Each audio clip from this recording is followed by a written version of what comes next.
Hey podcaster, I'm Tim Wahlberg, your podcast performance coach, with another actionable tip so you can grow your podcast authority, generate leads, and convert with ease. Today's tip is master your microphone. So, you think you sound pretty good. Well, I hope so, but here's the thing. I think you could sound better. Don't get me wrong, I'm on board with the whole done is better than perfect, but improving your audio quality by using your mic properly is kind of the bare minimum for getting it done.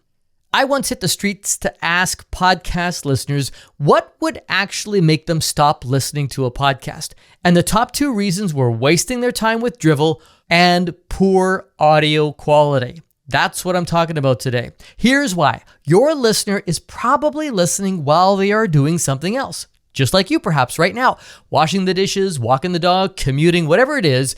If they have to work hard to hear what you're saying, your podcast just became annoying. It doesn't matter how brilliant you are or how impressive your guest is, bad audio can be a deal breaker for your listener. And worst of all, bad audio is killing your credibility. Would you like to take podcast advice from a guy who sounds like this? If my show sounded like this, I'd be out of business in 10 minutes.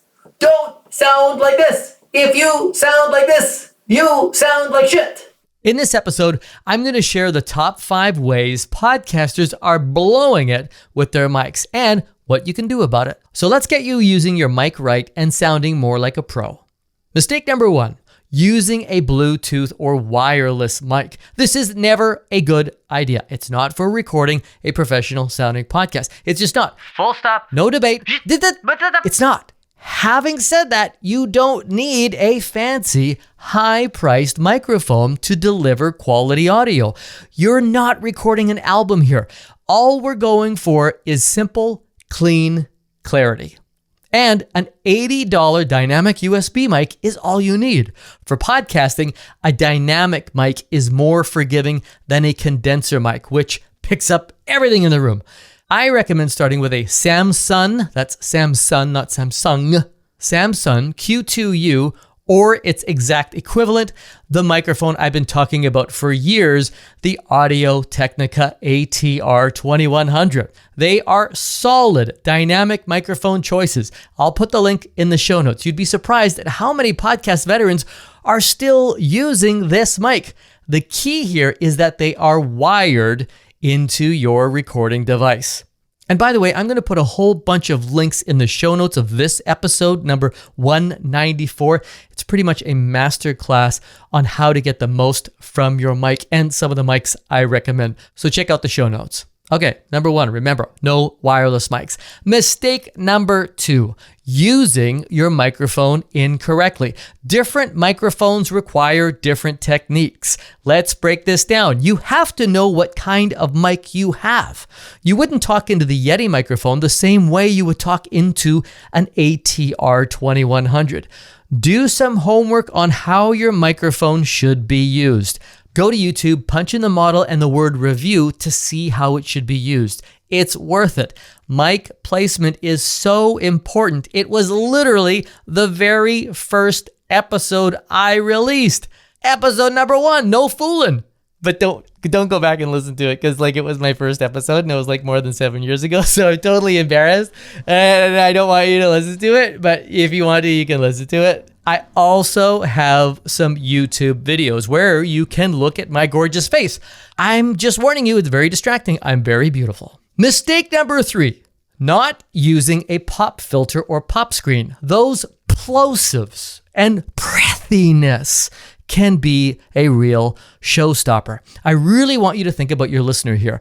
They've got earbuds or noise-canceling headphones, and every pee you pop feels like a punch in their ear hole. So every breath can be awkward and invasive. So why would you want to do this to your listener? Get a pop screen, get a foam muff or a mic sock for your microphone. Hell, get both. But don't put your listener in that uncomfortable place. Mistake number 4, not paying attention to your microphone settings. Do you know what happens when you do this? You record using the webcam mic or your laptop onboard mic, and this is brutal. You should start caring about this. Whether you are recording a solo or an interview on a platform like Riverside or Squadcast, check that you have selected the right microphone as your input. There's only 2 settings, in and out. And then, my friends, test. For the love of the podcast gods, please test. It just takes 30 seconds. Please, I'm begging you. In episode 124, I explain how you can easily do this with a pen. And mistake number 5, not being mic aware. It's like driving. You need to stay in the lane, as in you don't want to drift away from the mic. This happens a lot when you read and you put your head down to do it, or when you relax in the interview process and sit back. Don't relax. Always know where the microphone is and where you are in relation to it. Next thing you know, your mic is in your forehead instead of your mouth, and you don't want that to happen. We want to hear that beautiful voice of yours. I talk more about this in episode 166. And remember, podcaster, these 5 mistakes I just shared: 1, using a wireless mic. 2, bad mic placement for the model of mic. Number 3, not using a pop screen or a mic muff. Number 4, having the wrong mic setting for your recording platform or mic fade. All of these mistakes apply to your guests too. Educate them on how to use their microphones correctly. Is there time to buy a microphone before your interview if they don't have one? Listen to how they sound. Test and guide them before you hit record. If they drift off or start sounding terrible for whatever reason, pause the interview and fix it. Let me say that again.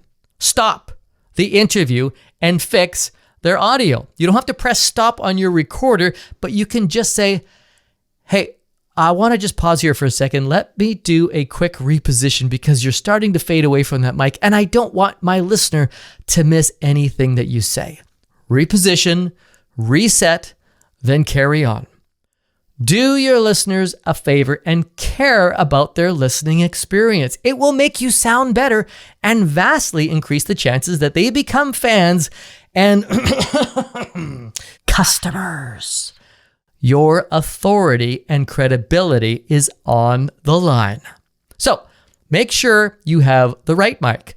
You learn how to use it, including that pop screen. Test it every time and stay mic aware. And make sure you hold your guests to the same standards. There is no excuse for putting your listener in the position of having to decide between not listening or being annoyed by your crappy audio quality. Just give them clean, clear content, and they'll love you forever. And I hope that's just the tip you need. If you know your show could sound better, but not sure what needs to be addressed, I can help in less than 15 minutes. I could probably troubleshoot your issue in 15 seconds, but I'll give you the full 15 minutes, if not more, when you take me up on my free podcast coaching call. Let's get you sounding more like a pro. Book your free 15-minute coaching call by using the link in the show notes or at podcastperformancecoach.com. I'm Tim Walberg. See ya!